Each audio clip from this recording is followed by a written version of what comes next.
안녕하세요. 2022년 생명보험이란 무엇인가? 에센셜 114제로 여러분들과 만나게 된 네오머니의 원유헌입니다.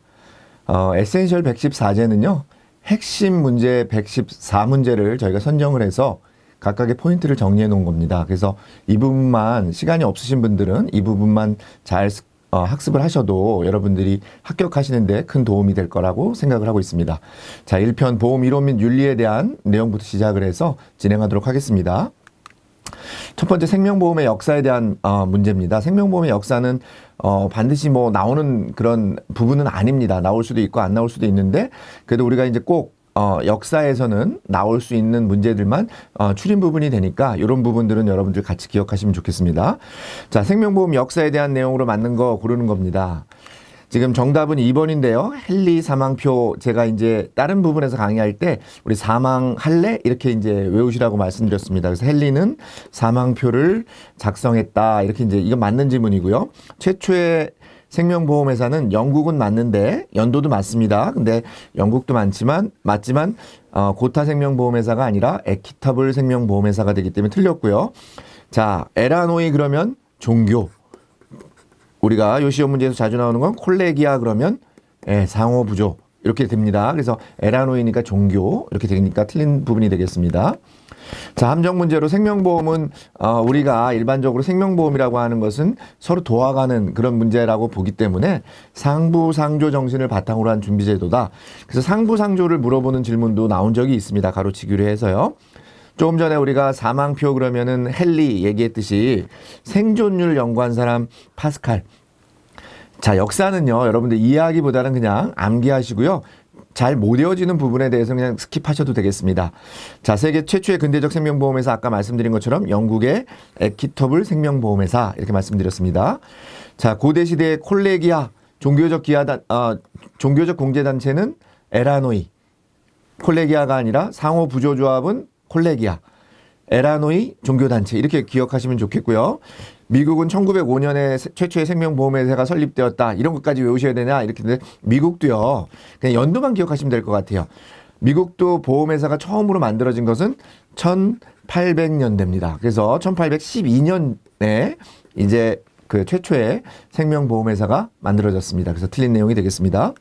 자, 두 번째 에센셜입니다. 우리나라 이제 세계적인 역사를 봤으면 이제 우리나라 역사를 보실 때 우리나라 역사 같은 경우는 근대 부분에서 자주 출제가 되니까 여러분들이 60년대, 70년대, 80년대 건너뛰고 90년대, 2000년대 요 정도에 대한 내용들을 핵심적으로만 보시면 되겠습니다. 또 맞는 것을 고르는 문제니까 1970년대 같은 경우가 이제 우리나라가 어느 정도 이제 근대화가 성공이 되면서 개인보험 위주가 되는 시기가 되겠습니다. 그래서 60년대가 개인보험이니까 틀린 거고요. 이때는 단체보험이 중심이 됐고 80년대는 우리가 일반적으로 시험 문제가 자주 출제되지가 않습니다. 그래서 본격적인 경쟁 체제로 전환된 것은 90년대가 되겠습니다. 그래서 틀린 지문이 되겠습니다. 자, 연관 문제로서 우리가 여러분들이 가입한 모든 보험 가입 내역과 숨은 보험금을 조회할 수 있는 곳이 내보험 줌이라고 하는 그런 사이트가 있습니다. 그래서 그런 부분에 대한 내용이 있고요. 아까 말씀드린 것처럼 본격적으로 경쟁 체제가 된 것은 1990년대다. 그래서 1990년대도 같이 기억하시면 좋겠습니다.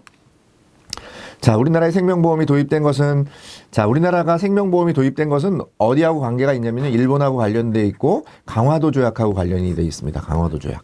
그 정도만 기억하시면 되겠고요. 그 다음에 그래서 틀린 지문이 되겠고, 광복 이후 우리 일본 사람들이 싫어하는 이유가 뭡니까? 이 보험에서도 일본 사람들이 우리나라에 왔다가 이제 떠나면서 그 신뢰를 우리나라한테 불신을 주는 그런 데 기여를 한 거죠. 그래서 이런 내용이 틀렸다 이렇게 보시면 되겠고요.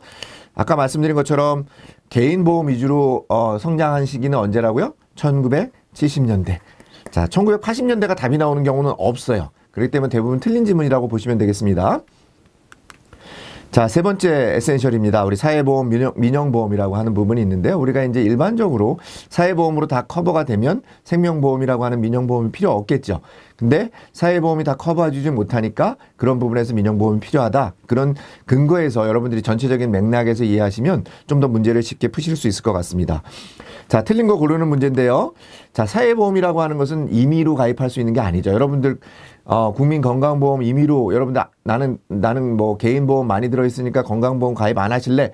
이렇게 할 수가 없는 거죠. 그래서 임의가입이 아니라 의무가입 형태다. 이렇게 되어 있으니까 이런 부분이 틀린 부분이다. 이렇게 보시면 되겠습니다. 자, 이제 3층 보장이라고 하는 거 우리가 이제 보험 얘기하시면서 보장 얘기하시면서 1층 보장, 2층 보장, 3층 보장 얘기합니다. 그래서 1층은 사회보장, 국민연금이나 건강보험으로 잘 보장이 되고 그다음에 이제 기업 차원에서 퇴직연금 이런 부분들로 해서 기업 보장이 되고 마지막으로는 개인연금을 통해서 개인 보장하는 그런 과정이 되겠죠. 그래서 사회보장, 기업보장, 개인보장이라는 3층 보장을 우리가 체계로 이루고 있다. 그렇게 보시면 되겠고요. 자, 사회보험하고 생명보험은 서로 동떨어져 있는 게 아니죠. 여러분들 아시는 것처럼 서로 보완하고 서로 경쟁하는 양면성을 갖는다. 그런 정도 우리가 이제 상식적인 부분에서 이해해 주시면 좋겠다. 그런 말씀 좀 드리겠습니다. 자, 민영보험의 급여는 법률, 민영이라고 하는 것은 개인의 자율이니까 이거는 법률이 아니라 그냥 임의로, 그죠? 계약에 의해서 규정되어 있는 거고 민영보험의 운영 취지는 사회적 형평성이 아니라 개인의 어떤 적정성 이런 것들이 그 가장 중요한 기준이 된다. 그래서 사회적 형평성이라고 하는 건 전부 다 뭐에 해당하는 겁니까? 사회보험에 해당하는 내용이다. 이렇게 이해하시면 되겠습니다. 자, 에센셜 네 번째입니다. 사회보장제도의 종류. 우리가 이제 여러 가지 종류가 있는데요. 그 중에서 뭐 우리가 이제 기본적으로 4대 보험 의무제도가 있고 그다음에 공공부조라고 하는 서비스가 있고 그다음에 사회 서비스라고 하는 세 단계가 있는데요. 그 부분의 내용들이 섞여서 나오는 질문들이 많이 나오고 있습니다. 그래서 해당하는 거 공공부조에 해당하는 거니까 여기 나와 있는 것처럼 기초생활보장 의료급여 이게 공공부조에 해당합니다. 자, 우리가 일반적으로 복지자가 들어가면 전부 다 뭐에 해당하냐면 서비스에 해당합니다. 서비스, 사회 서비스. 그다음에 국민연금은 아까 말씀드린 것처럼 4대 보험 4대 보장이니까 이거는 4대 보험에 해당하는 내용이 되겠습니다. 그래서 그 정도만 구분하시면 되겠고요. 문제에서 골라내실 때는 복지자가 들어가면은 이건 사회 서비스라고 하는 내용이다. 이렇게 구분하시면 되겠습니다. 자, 생명보험 자산의 세 가지 특성인 생명보험이라고 하는 것은 손해보험에 비해서 장기자금이고요.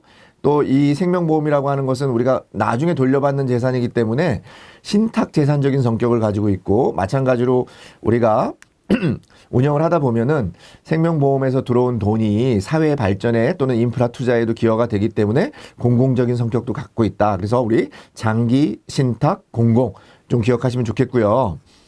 자, 생명보험의 운용을 자산하는 이 생명보험이라고 하는 부분은 안정성이 좀 중요하기 때문에 기본적으로는 우리가 이제 유가증권에 투자를 하고 대출증권, 부동산, 현금. 요 순서가 시험에도 가끔 나오기 때문에 부동산이 현금과 예치금보다는 앞서 있다. 요 정도 기억하시면 되고 제일 많이 투자되는 부분은 유가증권이다라고 하는 부분에 여러분들이 좀 기억을 하시면 좋겠습니다. 자, 노인복지, 장애인복지 등은 사회보험의 종류가 아니라 사회보험이라고 하는 것은 우리가 말하는 4대 보험을 얘기하니까 아니고요. 복지자가 들어가면 뭐라고요? 사회 서비스 이렇게 말씀드렸습니다. 서비스, 복지 서비스 이렇게 기억하시면 좋겠습니다. 우리나라는 기초생활보장, 의료급여 제공 등 사회 서비스를 제공하고 있다. 아까 말씀드린 것처럼 사회 서비스는 다 무슨 말이 들어간다고요? 복지가 들어간다. 그러니까 이 내용 기초생활보장이나 의료급여 제공하는 건 뭐예요? 아까 말씀드린 공공부조에 해당한다. 그래서 우리가 사회보험, 공공부조, 사회 서비스가 있는데 우리가 이제 사회보험은 여러분들이 아시는 4대 보험이니까 여러분들이 골라내실 수 있고요.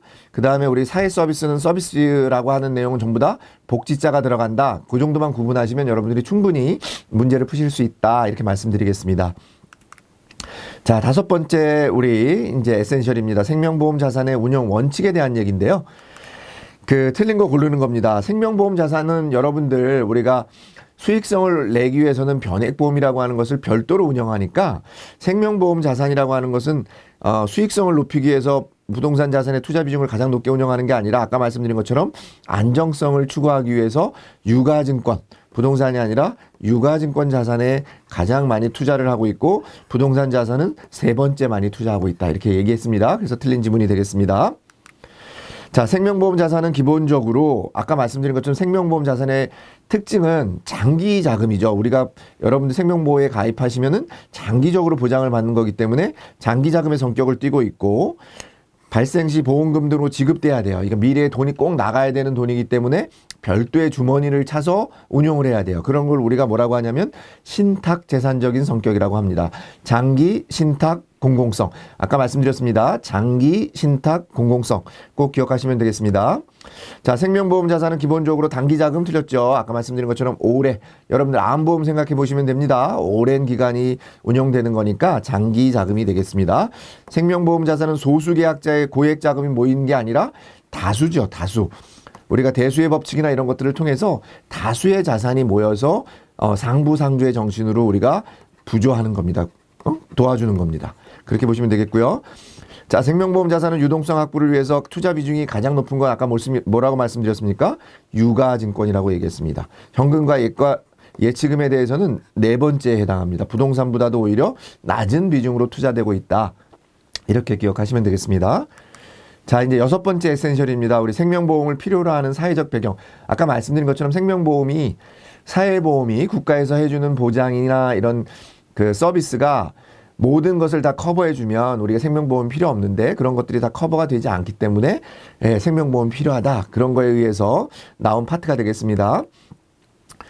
자, 우리 필요로 하는 사회적 배경에 해당하지 않는 거니까 자녀의 책임의식이 강화되면 생명보험 필요하겠습니까? 안 필요하겠죠. 자녀의 책임의식이 희박해지고 있다, 약해지고 있기 때문에 생명보험이 필요하다. 이렇게 보시면 되겠습니다.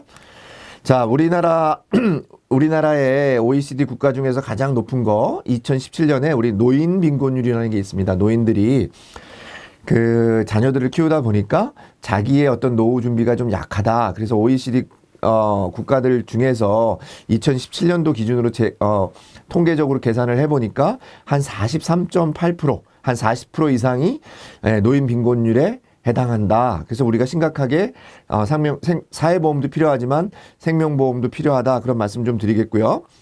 자, 두 차례 연금 개혁으로 국민연금의 명목소득 대체율은 2028년까지 40%로 하향 조정될 예정이다. 40%.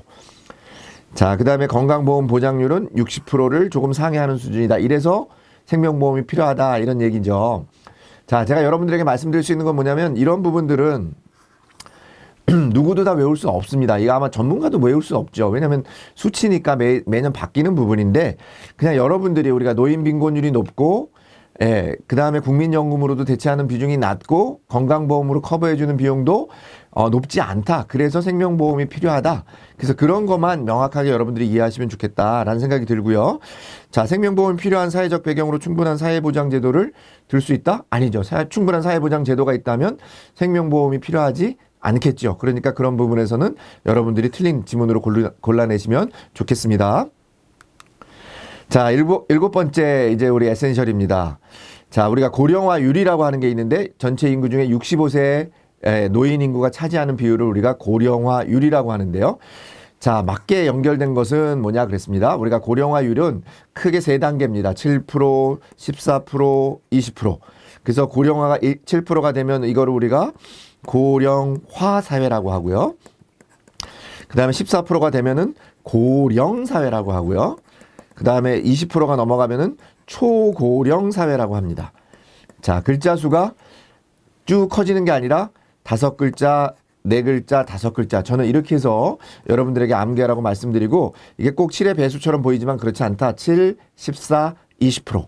이렇게 여러분들이 기억하시면 좋겠습니다. 자, 우리 연관 문제인데 조금 전에 말씀드린 것처럼 이러한 비중들이 늘어나는 비중도 아까 말씀드린 것처럼 그 20%가 넘어가면 초고령 사회, 그 다음에 14%가 넘어가면 고령 사회. 지금은 이미 고령 사회죠. 근데 이제 2025년이 되면은 우리나라도 21%가 되어서 20%가 넘어가면서 초고령 사회로 진입이 되겠다. 굉장히 심각한 문제가 되겠습니다. 그래서 생명보험이 필요한 겁니다. 자, 평균 기대 수명은 과거 50년간 20세 증가했지만 향후 50년간은 감소할 것? 아니죠. 향후에도 계속해서 늘어납니다. 지금처럼 급격하게 늘어나진 않지만 향후 50년간 약 8세가 늘어날 것이다. 이렇게 지금 통계적으로 얘기하고 있습니다. 자, 우리나라는 25년에 고령화율이 21%로 고령사회가 아니라 마지막은 5글자니까 초고령사회. 20%가 넘어가면 초고령사회가 도달한다. 이렇게 기억하시면 되겠습니다. 자, 여덟 번째 에센셜입니다. 우리 재무설계의 필요성. 재무설계라고 하는 것은 결국은 우리가 재정적으로 또는 위험을 보장해주는 그런 설계, 플랜을 짜야 된다라는 얘기인데 알맞지 않은 것 고르는 겁니다. 자, 사회보장이 아까 말씀드린 것처럼 계속해서 재무설계가 필요한 이유도 정부의 사회보장이 강화, 좀 좋아지고는 있지만 그게 완벽하지 않기 때문에 재무설계가 필요하다. 그런 부분을 계속해서 제가 지금 강조해드리고 있습니다. 자, 우리나라의 전체 사망자 중 4명 중 1명이 사망하는 원인, 가장 많이 죽는 거 역시 우리나라의 사망 원인 1위는 뭡니까? 암입니다. 악성 신생물이라고 하는 암. 여러분들도 아시는 암. 물론 이 암 안에는 여러 암이 있고요. 그 암의 종류에 따라서 사망률은 다르지만 4명 중 1명. 25%입니다. 여러분들 주변에도 친구 4명이 있으면 1명은 암에 걸릴 가능성이 있으니까 서로 조심하자라는 얘기 항상 하시면서 즐거운 모임 가지셨으면 좋겠고요. 자, 소비 지출의 흐름은 소득의 흐름보다 급격히 변화하는 게 아니라 소득의 흐름이 급격히 떨어지죠. 여러분들 이렇게 올라가다 소득은 급격히 떨어지고 소비는 계속해서 나이가 올라갈수록 늘어나죠. 그래서 소비 지출의 흐름이 소득의 흐름보다는 급격히 변화한다가 아니라 원만히 변화한다. 이렇게 여러분들 기억하시면 되겠고요. 소득의 흐름과 소비 지출의 흐름이 일치하지 않기 때문에 재무설계가 필요한 겁니다. 그죠? 일치하면 필요하지 않겠죠. 왜냐면 잘 쓰고 잘 벌고 잘 쓰는데 재무설계가 왜 필요하겠습니까? 그죠? 근데 버는 거에 비해서 쓰는 게 늘어나고 이러기 때문에 재무설계가 꼭 필요하다. 그런 말씀을 좀 드리겠고요. 선진국보다 유동성 자산에 대한 투자 비중이 우리나라는 아직은 낮습니다. 유동성 비중의 투자가 늘어나긴 하지만 여전히 우리는 선진국에 비해서는 유동성 자산에 대한 투자 비중이 낮은 게 현실입니다. 그렇게 기억하시면 되겠고요. 자, 대수의 법칙 9번째입니다. 대수의 법칙 생명포 수지상 등의 원칙이라고 하는 생명보험의 원리, 보험 산출의 원리입니다. 대수의 법칙에 대한 설명으로 틀린 거 고르는 겁니다. 자, 많이 던지면 많이 던질수록 편차는 점점 줄어들겠죠. 우리가 대수의 법칙의 원리에 대한 정의에 대한 설명이니까 여러분들 그렇게 골라내시면 되겠습니다. 자, 생명보험 3가지 기본 원리 조금 전에 위에 제목에 나와 있는 겁니다. 대수의 법칙, 수지상 등의 원칙. 우리가 걷어들인 보험료와 나가는 보험금이 같다. 보험회사 입장에서 그렇습니다. 그 다음에 사망률과 생명표에 따라서 우리가 보험료를 산출하고 있습니다. 우리나라 보험회사에서 표준위험률로 사용하는 생명표는 지금 현재 2019년부터 사용하고 있는 제9의 경험생명표를 사용하고 있습니다. 조정생명표가 아닌 경험생명표를 사용하고 있다. 그런 것도 우리가 이제 틀린 지문을 골라내는 질문이 나오니까 여러분들 같이 기억하시면 좋겠습니다. 자, 보험회사의 지출 비용은 보험료와 보험금에 비해 적은. 자, 지출 비용은 우리가 보험료와 보험금에 비해 적은 금액을 감안하지 않는 게 아니라 보험회사가 나간 모든 보험금 포함해서 지출금 이게 다 포함되는 거기 때문에 감안합니다. 그래서 이 내용이 틀린 지문이 되겠습니다. 이제 10번째 우리 에센셜입니다. 우리 계약 관계자에 대한 이제 내용인데요. 보험과 관련된 계약 관계자가 여러분들이 아시는 보험 계약자가 있고요. 그 다음에 피보험자가 있고 그 다음에 보험금을 받는 보험 수익자가 있고 그 다음에 보험금을 지급해야 되는 보험회사로 구성되는데 이 모든 것을 우리가 계약 관계자라고 합니다.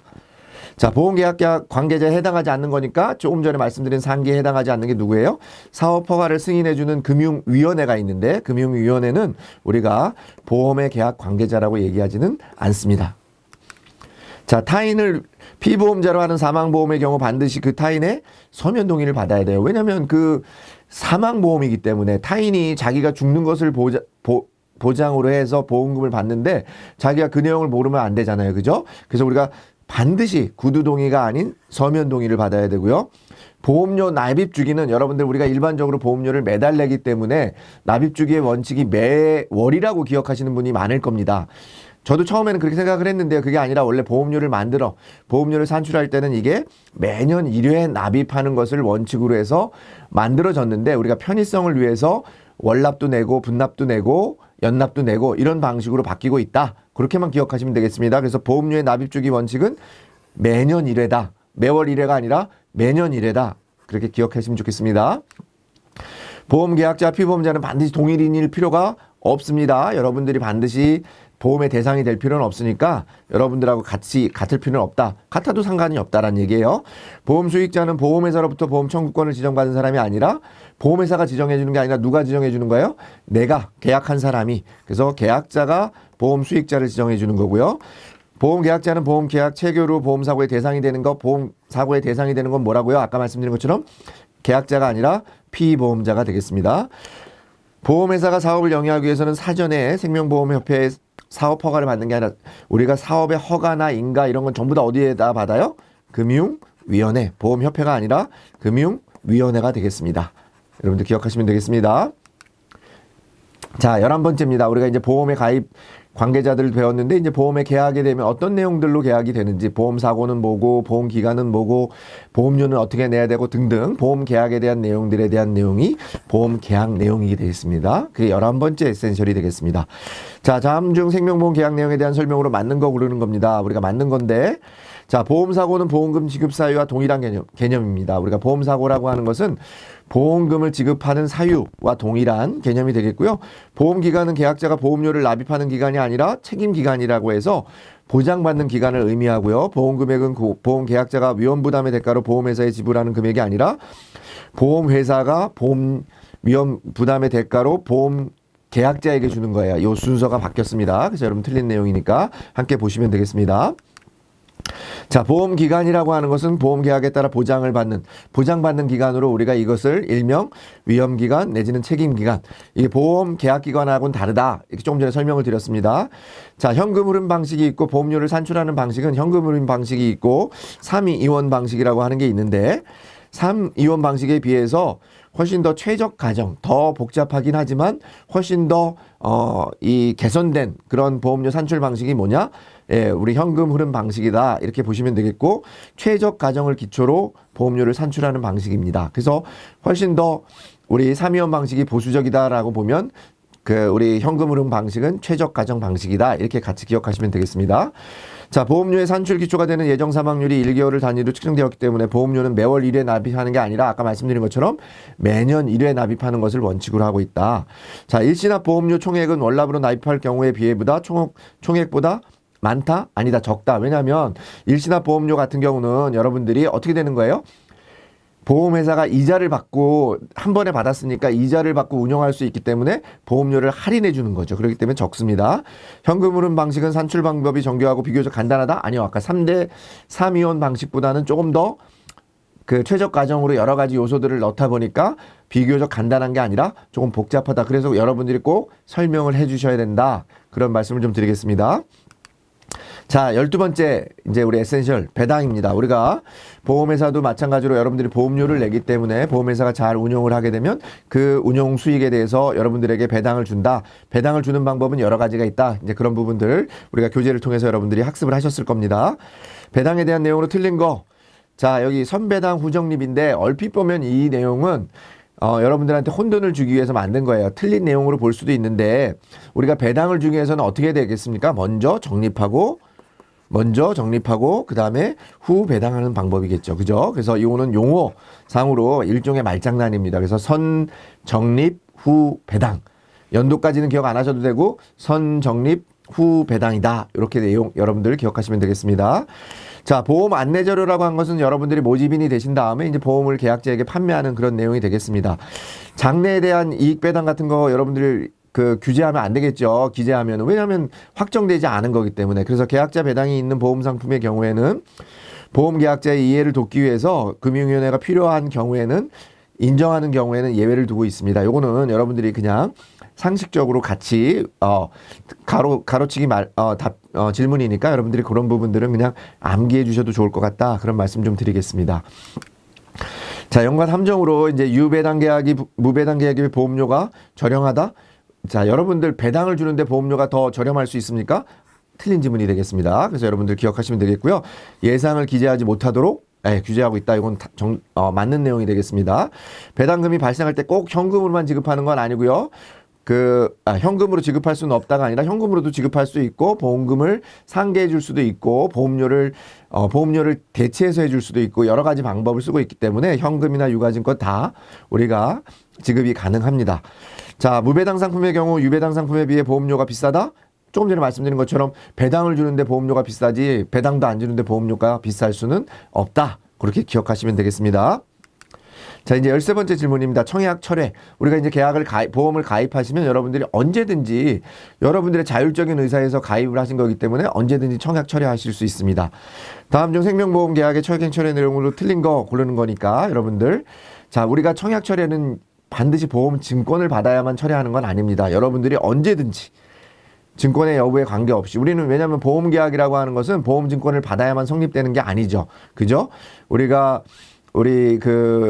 이 청약, 승낙 그런 어떤 여러분들이 청약만 하시면 보험회사가 승낙만 하면 그 보험은 승낙한 거기 청약 계약이 성립된 거기 때문에 여러분들이 꼭 보험증권을 받아야만 철회가 가능한 거 아닙니다. 같이 기억하시면 되겠고요.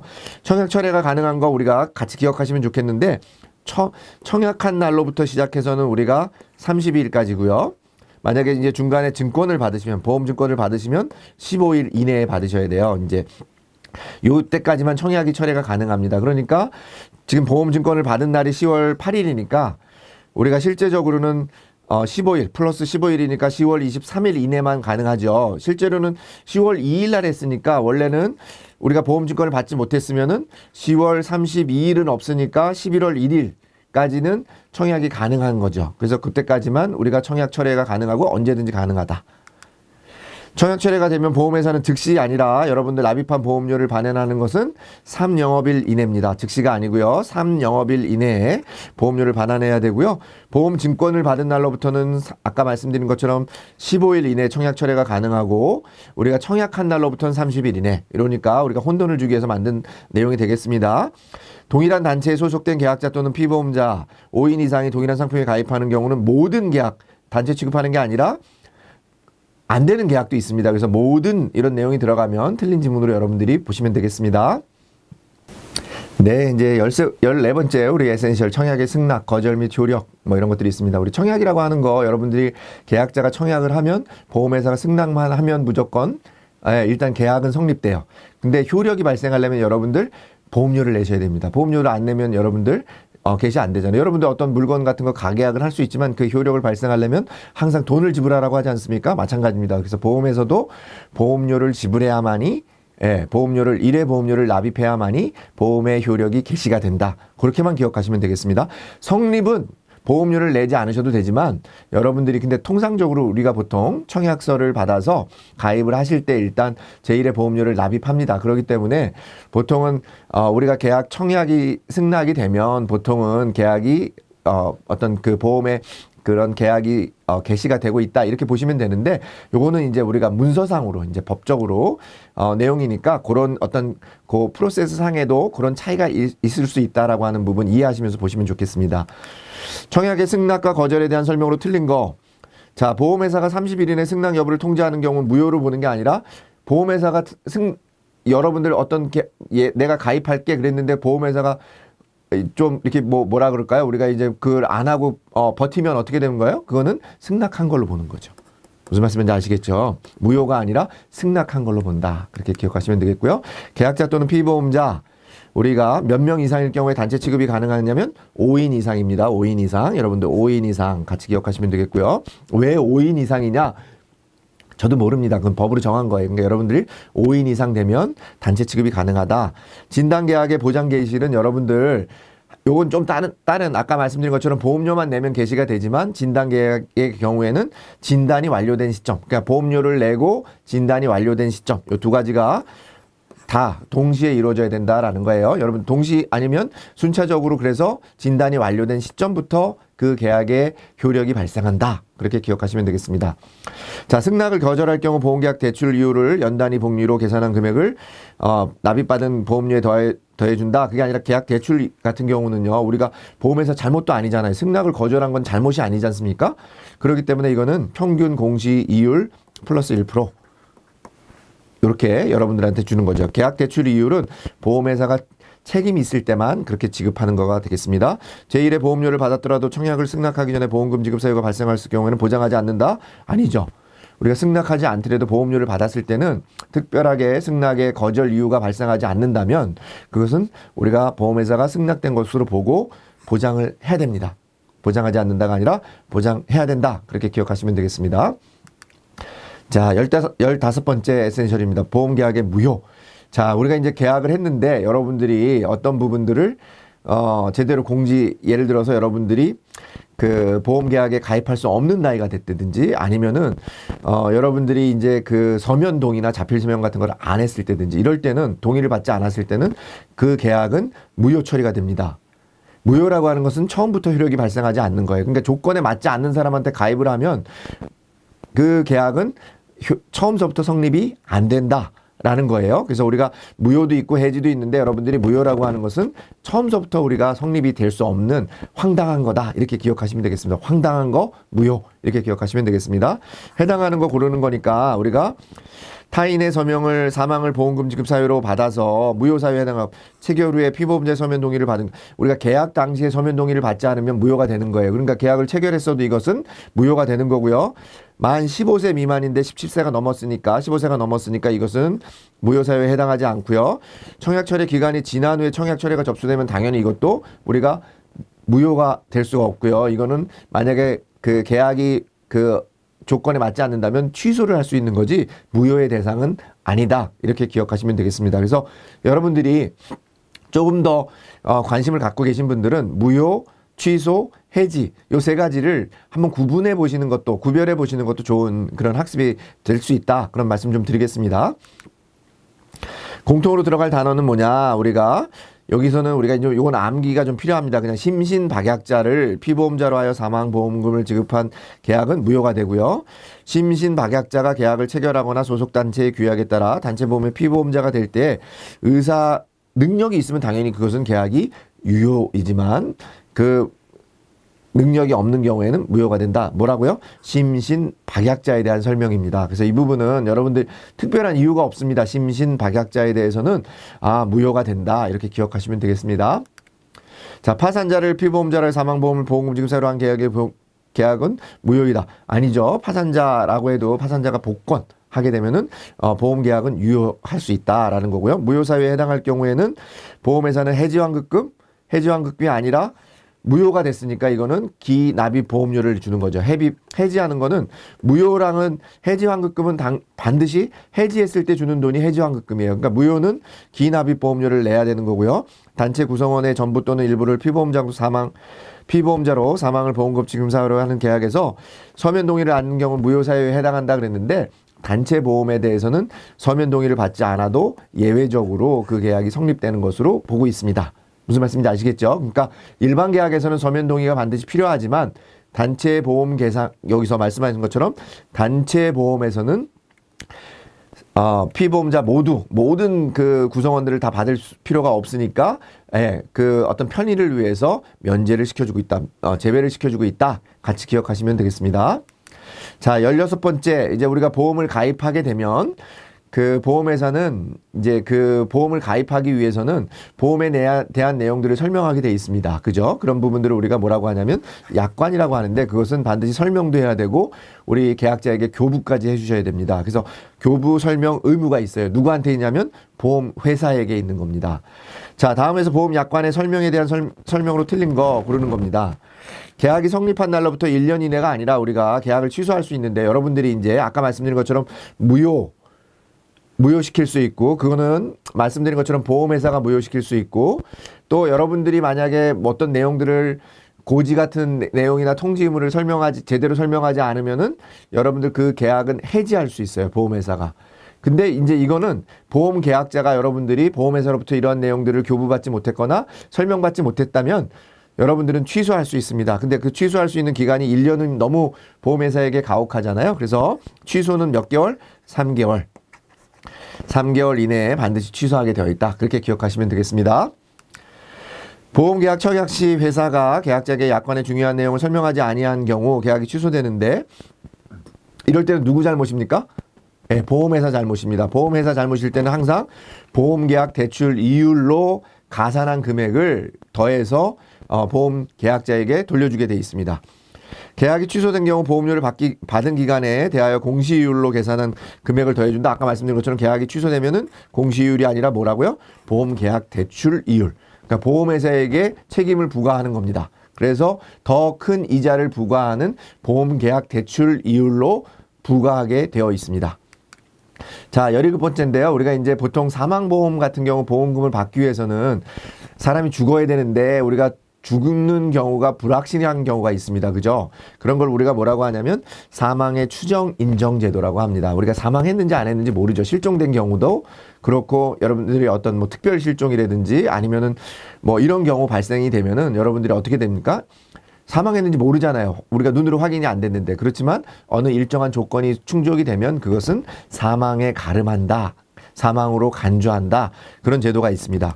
자, 사망으로 인정되지 않는 경우인데 우리가 부재자의 생사가 3년간, 3년은 좀 짧다라는 거예요. 그래서 5년간 분명하지 않을 때 법원이 인정하는 경우, 우리 이런 경우를 뭐라고 하냐면 인정사망이라고 합니다. 그래서 여러분들이 이런 경우에도 사망보험금을 지급받을 수 있다. 그렇게 기억하시면 되겠습니다.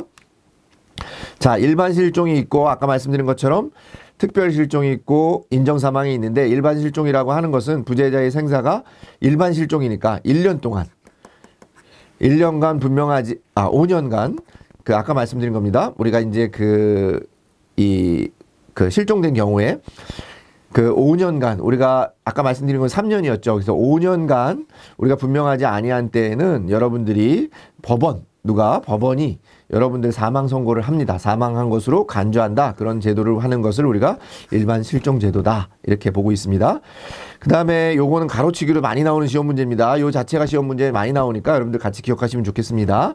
장애란 상해 또는 질병에 대해서 치유된 이후에 기능 상실 상태를 말한다. 근데 이거는 실은 뒤편에 가면 뭐 질병하고 비교하는 게 있는데요. 여러분들 질병하고 이제 헷갈릴 수 있는데 훼손 상태 및 기능 상실 상태, 영구적인 이런 표현이 나옵니다. 영구적인 이런 표현이 나오면 장애다 이렇게 기억하시면 되겠고요. 우리가 한시 장애율이라고 하는 게 있습니다. 한시 장애 지급률이라고 하는 게 있는데 한시적으로 5년 이상 해당 장애 지급률의 20%를 장애 지급률. 그러니까 5년 동안 장애에 대해서 유지가 되면은 해당 장애 지급률의 20%를 장애 지급률로 해서 보험금을 지급하는 거, 미리 지급하는 거, 그런 것들을 우리가 한시 장애 지급이라고 합니다. 그래서 여러분 같이 기억하시면 좋겠고요. 자, 행방불명은 사망보험금 지급 사유에 해당하지 않죠. 그죠? 아까 말씀드린 것처럼 우리가 지급되는 사유가 뭐냐면 인정사망, 그 다음에 일반실종, 특별실종 이렇게 기억하시면 되겠고요.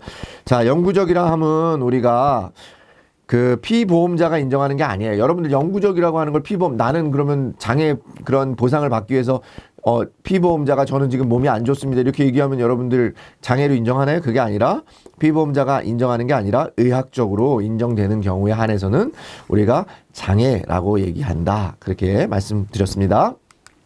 자, 18번 지금 에센셜입니다. 우리 보험금 지급 기일 및 청구 시 구비 서류에 대한 거. 여러분들이 이제 사고가 발생을 하면 보험금 지급을 받을 수 있잖아요. 그러면 그때 여러분들이 보험금을 받기 위해서 내야 되는 서류가 있고 언제까지 보험회사는 그 여러분들한테 보험금을 지급하게 되어 있습니다. 자, 보험금 청구 시 지급 서류에 해당하지 않는 거. 우리가 보험금을 청구받기 위해서는 사고가 났으니까 사고증명서가 있어야 되고 보험금을 청구해달라고 보험금을 내달라고 하는 청구서가 있어야 되는 거죠. 그 다음에 신분증이 필요합니다. 요 세 가지입니다. 보험증권이 필요하지 않아요? 여러분 보험증권을 잊어먹을 수도 있잖아요. 그죠? 가입하신 지 오래됐으면 잊어먹을 수도 있잖아요. 보험증권이 없다 그래서 보험금을 못 받으면 그 얼마나 문제가 큽니까? 그죠? 그렇기 때문에 그거는 해당 사항이 없다. 그렇게 기억하시면 되겠고요. 자, 사고 내용이 복잡하거나 이래서 우리가 한 번에 지금 보험금을 받아야 되는데 보험금을 받아서 뭔가를 처리해야 되는데 너무 지연되고 길어져요. 그러면 보험금의 50%도 시험 문제에 많이 나오니까 50% 같이 기억하시고 50% 이내에 금액을 수익자에게 미리 지급하는 제도, 미리 지급하는 거 우리가 가지급금이라고 하죠. 그래서 보험금 가지급 제도라고 얘기하고 있습니다. 여러분들 월급 같은 경우도 갑을 받잖아요. 그거하고 비슷한 얘기라고 생각해 보시면 되겠습니다. 의료기관의 치료 확인서는 국내 의료기관에 한정한다? 아니고요. 해외 의료기관에서 발급한 의료서도 당연히 인정합니다. 자, 수사기관의 조사. 아까 말씀드린 것처럼 우리가 보험금을 지급하는 기일이 통상적으로는 3영업일 이내에 지급하고 만약에 조사가 필요하면 10영업일 이내에 조사가 지급하고 그다음에 그래도 뭐 조사가 더 필요하면 30영업일 이내에 모든 보험금은 지급되게 되어 있습니다. 통상적으로 3일 이내에 대부분 다 모든 보험회사가 보험료를 지급하고 있습니다. 그런데 우리가 수사가 일어나거나 아니면은 어떤 분쟁이 발생했을 때는요, 기간을 정하지 않습니다. 그죠? 무슨 말씀인지 아시겠죠? 그러니까 우리가 이제 혼돈을 주기 위해서 30일, 보통 이제 10일, 30일인데 이 영업일 이내라고 정의하면서 수사기관의 조사가 있는 거나 분쟁이 발생한 경우에는 기일을 정하지 않는다. 보험금 지급 기일을 정하지 않는다. 그렇게 같이 기억하시면 되겠습니다. 자, 19번째 이제 우리 에센셜입니다. 보험금을 지급해야 되는 의무는 누가 갖고 있습니까? 보험회사가 갖고 있는데요. 자, 보험 수익자인 을이 받게 되는 보험금은 얼마이냐 이렇게 계산하는 문제입니다. 이거는 뭐냐면 수익자 원칙인 거죠. 일종의. 그러니까 보험 수익자가 예를 들어서 갑이 고의로 피보험자를 살해했어요. 그럼 갑은 고의로 이제 피보험자를 그 상해, 행위를 일으켰으니까 그 갑에 대해서는 보험회사가 지급할 의무가 없습니다. 보험금을 지급해 줄 의무가 없어요. 면책이 되는데 을은 을까지 면책이 되면 안 되지 않습니까? 부당하잖아요. 그러니까 을이 낸 보험료에 대해서만큼은 보험금의 비율로 받는다. 그러니까 1억 원이니까 내가 70%를 냈잖아요. 그죠? 그러니까 10분의 7을 내니까 7천만 원이 을이 받는 보험금이 되겠습니다. 자, 계약의 보장 개시일로부터 몇 년이 지나서 우리 생명보험에서는 자살도 보장해 주는데 2년 이내 자살은 보장 안 해주고 2년이 지난 다음에는 보험금을 지급합니다. 2년 기억하시면 좋겠고요. 피보험자가 자유로운 의사결정을 할 수 없는 상태, 자유로운 의사결정을 할 수 없는 상태니까 보험금을 지급해야 되겠죠. 그죠? 자신을 해칠 경우에는 보험료가 면책이 되지만, 보험금이 면책이 되지만 의사결정할 수 없는 상태, 우리가 쉽게 얘기해서 무능력 상태라고 하면 우리가 왜 보험금을 지급한다. 보험 수익자가 2명인 경우 1명이 아까 우리 첫 번째 문제에서 계산한 문제에서 보듯이 보험 수익자가 고의로 했을 때 다른 보험 수익자에게도 보험금을 지급하지 않는 게 아니라 다른 선의의 보험 수익자에게는 우리가 보험금을 지급한다. 그렇게 기억하시면 되겠습니다. 자, 이제 20번째 우리 그 에센셜입니다. 계약 전 알릴 의무. 우리가 일반적으로는 고지 의무라고 합니다. 고지 의무에 대한 얘기인데요. 굉장히 중요하죠, 여러분들. 지금까지 나온 얘기 다 중요하지만 고지 의무도 중요한 부분이 되겠습니다. 자, 우리가 고지 의무가 되면 일반적으로 뭘 할 수 있다고요? 해지할 수 있다고요. 해지. 그렇지만 해지할 수 없는 경우가 있어요. 어떤 경우에 해당하냐면은 여기 나와 있는 경우인데요. 그 회사가 위반 사실을 알았거나 알지 못했을 때는 해지할 수 없습니다. 근데 안날로부터 1개월이 이내에 있을 때는 해지 못하지만 1개월이 지나면 해지할 수 있어요. 그 다음에 계약을 체결한 날로부터 1년이 지났을 때 우리가 그 해지할 수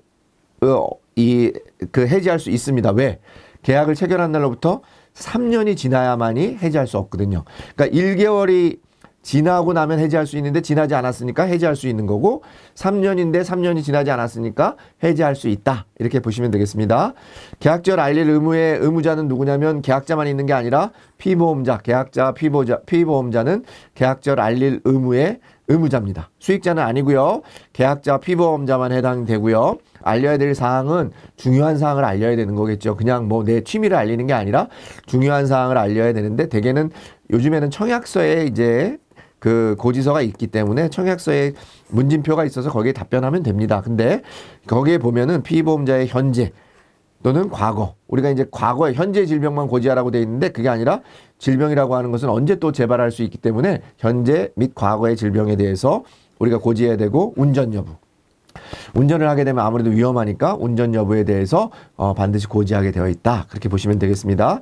자, 피보험자가 계약 전 알릴 의무를 위반한 경우 보험회사는 계약을 해지할 수 있고 보장을 제한할 수 없어요. 해지할 수도 있고 보장을 당연히 제한할 수 있습니다. 네가 지금 이 내용을 고지 안 했으니까 우리가 보험료를 높여야 되겠다. 아니면 우리가 보험금을 줄여서 주겠다. 이렇게 얘기할 수 있고요. 회사가 계약 전 알리는 위반을 이유로 보험계약을 해지했을 때는 기납입 보험료를 주는 게 아니라 당연히 해지했으니까 해지 환급금을 주게 되는 거고요. 회사는 계약자 또는 피보험자가 고의 또는 중대한 과실로 중요한 사실에 대해 다르게 알릴 경우에 무효하는 게 아니라 아까 말씀드린 것처럼 무효에 해당하는 경우 황당한 경우고요. 이런 경우는 고지를 위반한 거니까 우리가 해지할 수 있다. 이렇게 말씀드렸습니다.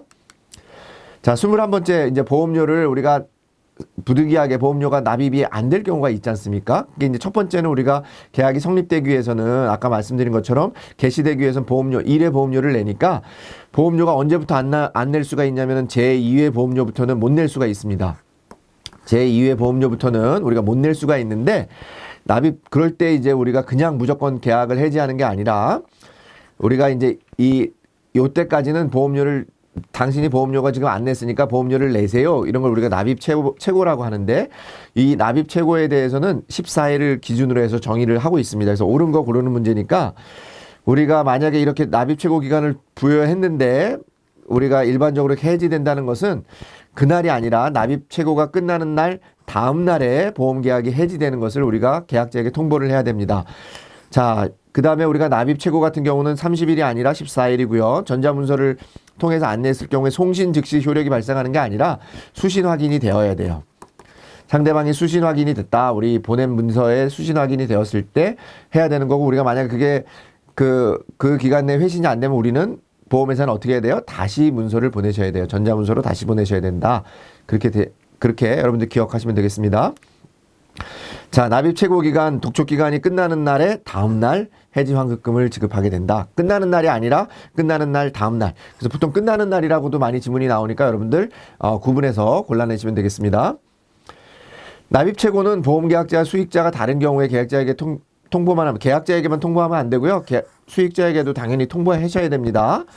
계약자에게만 통보하면 안 되고요. 수익자에게도 통보해야 되고, 계약자의 수신 여부와 관계없는 게 아니라 전자문서에 대해서는 반드시 수신 여부가 수신이 된 것이 확인이 되어야 수신된 것으로 인정이 되는 거고요. 회사는 납입 최고에 대해 전자문서를 수신하지 않은 경우에 다시 송신하지 않으면 안 되는 게 아니라 수신하지 않은 문서가 됐다라고 하면 계속해서 여러분들은 다시 송신해야 된다. 이렇게 말씀드렸습니다. 자, 22번 문제입니다. 우리 통지 의무에 대한 거. 아까 말씀드린 것처럼 계약 전에는 고지, 그 다음에 계약 후에는 통지 의무라고 하는 게 있습니다. 다 마찬가지로 지자가 들어가니까 다 뭐하고 관련이 되면 해지예요. 통지하거나 고지하지 않으면 해지할 수 있어요. 누가요? 보험회사가. 통지 의무에 대한 설명으로 틀린 거 고르는 문제입니다.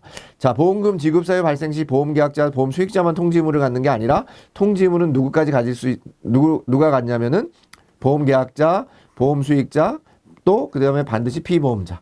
그래서 통지 의무, 아까 고지 의무는 계약자와 피보험자가 갖는데 통지 의무는 통상적으로 보험금 지급 사유가 발생해서는 계약자, 피보험자, 수익자 모두의 의무가 된다. 그렇게 기억하시면 되겠습니다. 자, 계약자나 피보험자, 보험수익자는 약관에서 정한 보험금 지체가 발생했을 때 지체 없이 발생을 했는데 보험금 다 받는데 뭐 한 달 이내 이런 게 아니라 그런 사유가 발생하면 지체 없이 보험회사에 알려야 되고요.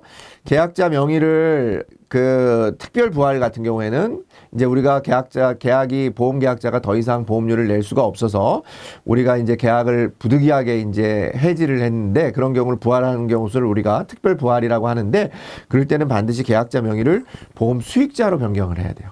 피보험자가 아니라 보험 수익자로 변경해서 특별 부활을 청약할 수 있습니다. 보험 수익자가 밀린 돈 다 내고 밀린 보험료 다 내고 이자까지 다 내서 나 보험 다시 제가 이제 계약자로 제가 합니다. 그러면은 그 계약을 특별 부활시켜주는 제도가 유지되고 있습니다. 통지 의무는 보험계약자의 의무인 반면 피보험자가 가진 의무가 아니다. 아까 말씀드렸어요. 계약자, 피보험자, 수익자의 의무고요. 자, 주소, 연락처가 알릴 때 우리가 이제 요건 구분해서 통지 의무는 크게 보면 보험금을 받을 때 그 다음에 주소 요 달라요. 요때는 우리 계약자, 피보험자, 수익자가 다 해당하지만 주소가 바뀌었을 때는 계약자와 수익자에게만 그 의무가 부여되고 있습니다. 그래서 피보험자가 알릴 필요는 없고요. 보험계약을 부활하는 경우 신계약 절차에 비해 간소한 절차가 아니라 항상 보험이라고 하는 것은요. 새로 뭐를 하게 될 때는 항상 동일한 절차를 취하게 돼 있습니다. 그렇게 기억하시면 되겠습니다.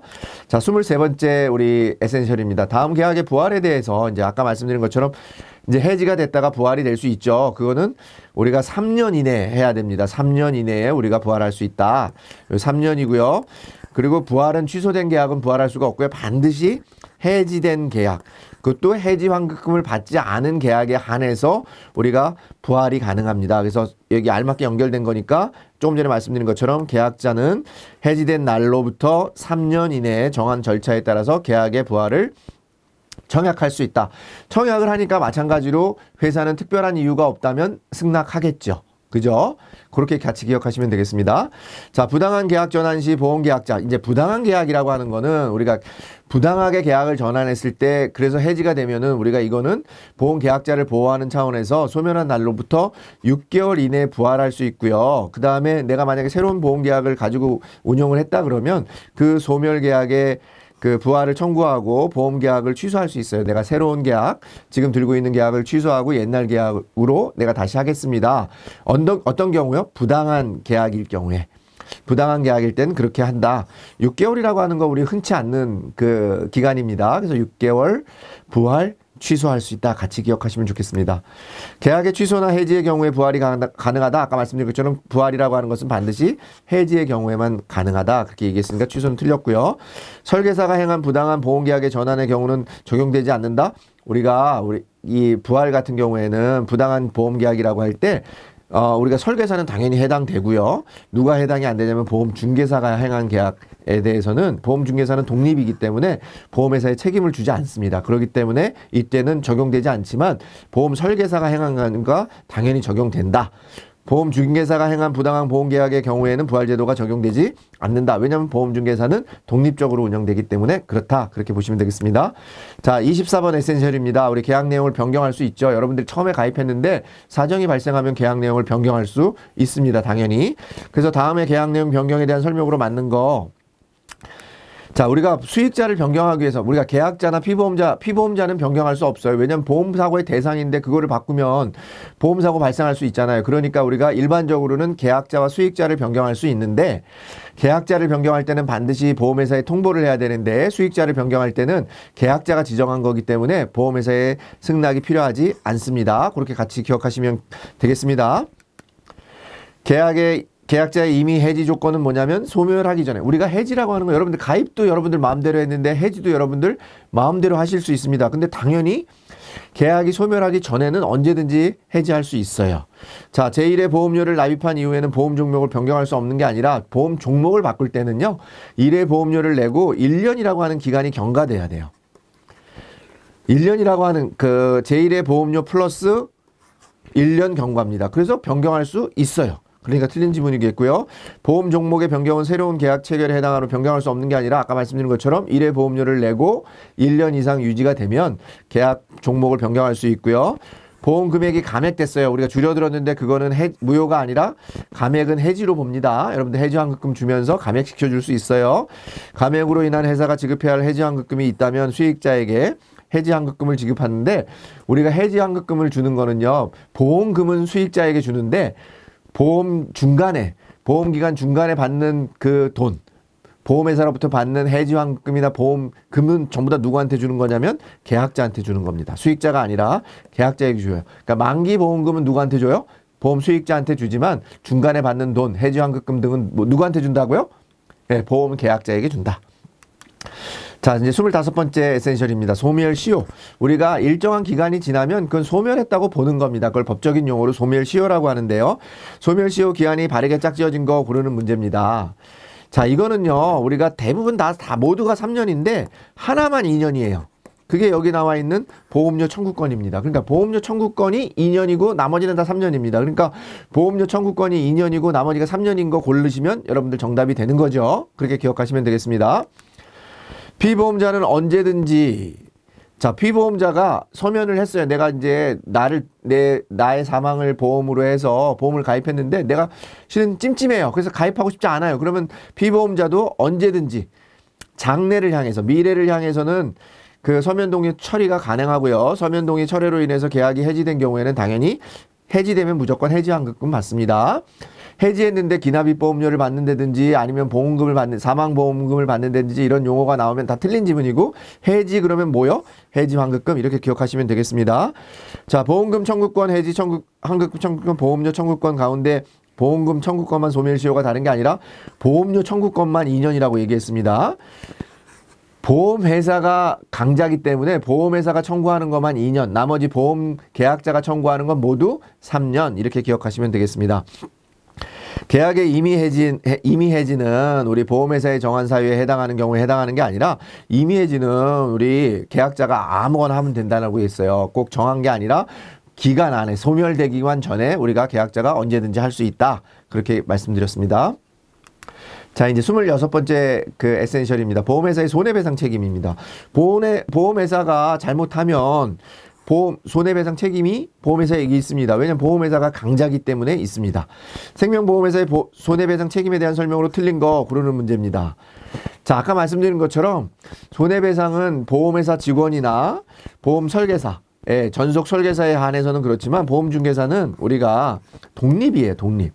보험회사하고도 독립적으로 운영해서 체결 중개하는 권한을 가지고 있기 때문에 보험중개사가 행한 부분에 대해서만큼은 배상하지 않습니다. 그래서 이거는 시험에 자주 나오니까 같이 기억해 주시면 좋겠고요. 우리 보험 나이가 있어요. 보험 나이. 보험에 가입하는 나이가 있는데 우리가 실제 나이를 얘기하는데 현재 피보험자의 실제 만 나이를 얘기합니다. 근데 기준으로 계약일 현재 기준으로 이제 실제 나이를 하는데 6개월 이상의 끝수가 6개월 이상이 되면은 올려줘요. 하는 살을 더해주고 6개월 미만이면 그대로 계산한다. 그렇게 보시면 되겠습니다. 보험회사는 보험 설계사가 계약자의 재물을 손괴한 거. 자, 우리가 이제 설계사의 책임이 아까 말씀드린 것처럼 보상을 하는데 그 설계사가 한 계약자의 재물 손괴에 대해서는 보상하지 않아요. 가서 뭔가 설계사가 잘못해가지고 물건을 파손을 했는데 그것까지 보상하지는 않는다. 근데 이제 일반적으로 가입한 문제에 대해서는 다 책임을 진다. 그렇게 얘기했고요. 보험회사는 보험 대리점 중개사의 과실. 아까 말씀드린 것처럼 중개사는 독립이기 때문에 우리가 배상할 책임이 없다. 말씀드렸고요. 보험회사가 분할 지급액을 일시금으로 지급하는 경우. 자, 분할을 해서 받을 것을 일시금으로 지급하는 거니까 연단위 복리로 계산한 금액을 더해서 주는 게 아니라 할인하는 거죠. 그죠? 거꾸로 이렇게 쭉 땡겨서 한 번에 주는 거니까 그동안 쭉 받아서 이자까지 포함해서 받았던 거, 가산해서 받았던 것을 한 번에 주니까 할인해서 우리가 지급한다. 이렇게 더해서 지급하는 게 아니라 할인해서 지급한다. 이렇게 보시면 되겠습니다. 네, 이제 27번 에센셜입니다. 우리 보험계약 대출 및 상환. 여러분들이 보험을 가입하셨으니까 그 보험금, 보험료에 어떤 쌓여있는 금액에 대해서 여러분들이 대출 받으실 수 있습니다. 자, 보험계약 대출에 대한 설명으로 틀린 것은 고르는 문제입니다. 자, 우리가 가입한 보험금이 사망보험금이 아니라 우리가 이제 아까 항상 나오지만 계약 대출을 받으려면은 보험회사가 일종의 담보죠. 그죠? 그게 뭐냐면 해지환급금입니다. 여러분들 그렇게 기억하시면 됩니다. 그래서 대출 그러면 해지환급금 범위 내에서 받는 거지 뭐 기납입보험료다 사망보험금이다 다 틀린 지문이 되겠습니다. 자, 보험계약자는 보험계약 대출금과 계약 대출이자를 언제든지 상환할 수 있죠. 그죠? 여러분들 빌렸는데 갚는 것도 언제든지 상환할 수 있지 않겠습니까? 예, 상환할 수 있습니다. 비보험자 아까 우리 보험 나이 계산하는 거 한번 해볼게요. 2021년 3월 20일 빼기 1980년 1월 10일이다. 그럼 그대로 빼면 41이 되겠죠. 그죠? 그럼 41.2개월이잖아요. 그럼 6개월 미만이니까 그대로 한다 그랬어요. 그럼 이 사람의 나이는 41세가 되는 겁니다. 이렇게 계산하면 되니까 여러분들 이런 거 어렵다 생각하지 마시고요. 이렇게 써놓고 계산하시면 됩니다. 자, 보험계약 대출 사실은 계약자에게만 알리는 게 아니라 수익자에게도 이를 통지할 수 있어야 되는 거. 당연히 계약자한테 알려주면 안 되잖아요. 그죠? 수익자가 나중에 보험금을 받아야 되는 사람인데 보험계약 대출을 받아가지고 위험하면 안 되잖아요. 그러니까 그런 부분들에 대해서도 수익자에게 알려야 되고요. 보험계약자는 대출금을 계약 해당일에 상환해야 되는 게 아니라 여러분 돈 생기는 여러분 상환하실 수 있습니다. 그래서 언제든지 상환할 수 있고요. 보험 나이는 회계연도 기준으로 산출하는 게 아니라 실제 만 나이를 가지고 산출합니다. 그죠? 실제 만 나이를 가지고 산출한다. 그래서 틀렸습니다. 자, 28번째 이제 약관. 우리가 이제 조금 전에 얘기한 것처럼 보험회사는 계약자가 다수기 때문에 약관을 미리 만들어 놓고 거기에 계약자가 전체를 동의하든지 아니면 거절하면, 그러니까 동의하면 가입하는 거고 거절하면 가입하지 않는 거가 되겠죠. 그죠? 그래서 약관의 해석에 문제가 발생을 하는데 약관의 해석에 대해서 틀린 거 어떻게 돼 있습니까? 책임을 면해주는 거는 누구한테 유리해야 돼요? 누가 강자예요? 이렇게 꼭 생각하시면 됩니다. 여러분들한테 꼭 말씀드리는데 보험회사가 강자예요. 그리고 보험계약자를 우리는 보호해줘야 돼요. 그래서 우리 보험계약자의 보호에 대해서는 자꾸만 확대가 돼야 되고 보험회사의 권리에 대해서는 점점 줄여줘야 돼요. 그렇기 때문에 유리하게 해석하는 것은 누구에게 유리해야 되냐면 보험계약자에게 유리해야 됩니다. 약관의 뜻이 명확하지 않을 경우 그래서 누구한테 유리해야 돼요? 계약자에게 유리해야 되고요. 회사는 계약자에 따라 약관을 다르게 해석할 수 당연히 없죠. 왜냐면 정해놓은 거를 보험계약자가 가입했는데 이거를 다르게 해석하면 보험회사도 운영할 수 없고 계약자도 가입할 수 없게 되겠죠. 그래서 다르게 해석할 수 없고요. 보험 안내 자료와 약관의 내용이 다른 경우에는 약관에 의해 계약이 성립된 게 아니라 계약자에 유리하게 계약자에게 유리하면 성립되는 거고 계약자에게 불리하면 성립이 되지 않는 겁니다. 약관의 뜻이 명확하지 않은 경우에는 보험회사에게 유리하게 한다. 아니죠. 누구에게 유리한다? 계약자. 그래서 우리가 여기서 얘기할 수 있는 거 하나 더. 작성자 불이익의 원칙이라는 게 있습니다. 작성자가 불이익을 받아야 되는 거예요. 누가 작성한 거예요? 보험약관은? 네, 보험회사가 만드는 거기 때문에 보험회사가 불이익한 원칙, 불이익을 받아야 되는 원칙이 적용된다. 이렇게 보시면 되겠습니다. 자, 29번째 에센셜입니다. 언더라이팅. 우리가 이제 보험을 가입할 때 무조건 가입이 승낙이 되는 게 아니라 여러분들이 가입을 청약을 하게 되면은 그 부분에 대해서 보험회사의 언더라이터라고 하는 계약 심사를 하는 전문가들이 여러분들에 대해서 그 혹시나 잘못 고지하거나 여러분들이 왜냐하면 보험금이 부당하게 나가게 되면 다른 사람한테도 피해가 되니까 그런 부분들을 잘 검토를 해서 적합한 사람 계약의 적부를 심사하는 사람들이 이제 언더라이팅 그런 내용들이 되겠습니다. 그럼 당연히 필요한 정의미 필요성 우리가 당연히 필요하다 그런 얘기를 이해하시면 되겠고요. 틀린 거 고르는 문제니까 피보험자의 위험도를 분류하여 그에 따라 보험료를 조정한 보험금의 한도까지 조정할 수는 없는 게 아니라 보험료도 조정하고 보험금도 깎을 수 있습니다. 보험금도 낮춰서 이 사람 가입시켜 줄 때는 우리가 보험료도 낮춰야 되고 보험금도 우리가 일반인보다는 줄여서 지급하겠다 할 수 있는 부분이 되겠습니다. 언더라이팅을 다르게 표현하는 용어가 뭐가 있냐면 우리가 이제 계약을 심사하거나 계약을 선택하는 거예요. 여러분들이 계약에 이제 여러분들이 가입하겠다고 청약을 했지만 그거를 우리가 심사를 하고 또 여러분들을 선택하는 그런 내용들을 우리가 뭐라고 하냐면 언더라이팅이라고 합니다. 피보험자의 보험계약 청약에 대한 인수 여부 및 보험료와 보장 한도를 결정하는 일, 그걸 우리가 뭐라고 하냐면 언더라이터가 하는 일을 언더라이팅이라고 합니다. 같이 기억하시면 되겠습니다. 병원에서 진단이나 서류의 진단은 엄격히 언더라이팅에서 제한되는 게 아니라 우리가 언더라이팅에 보면은 당연히 의적 진단이라는 것도 언더라이팅의 두 번째 단계입니다. 그렇기 때문에 제외되는 게 아니라 당연히 포함되는 거고요. 언더라이팅은 역선택 가능성을 높이는 게 아니라 역선택을 줄여주는 거죠. 이렇게 계약 심사를 통해서 부당하게 보험금을 받기 위해서 보험을 가입한 사람을 골라내는 거니까 우리가 선의의 계약자를 보호하는 기능을 합니다. 아시겠죠? 역선택을 낮춤으로써 우리가 그런 기능을 하는 내용이 되겠습니다. 자, 30번째 언더라이팅 단계 및 정보의 원천입니다. 이거는 뭐 여러분들 그냥 암기하시면 될 것 같아요. 왜냐면 여러분들이 보험을 모집하는 사람이 처음에 청약서를 고지하죠. 이건 이제 설계사가 하는 겁니다.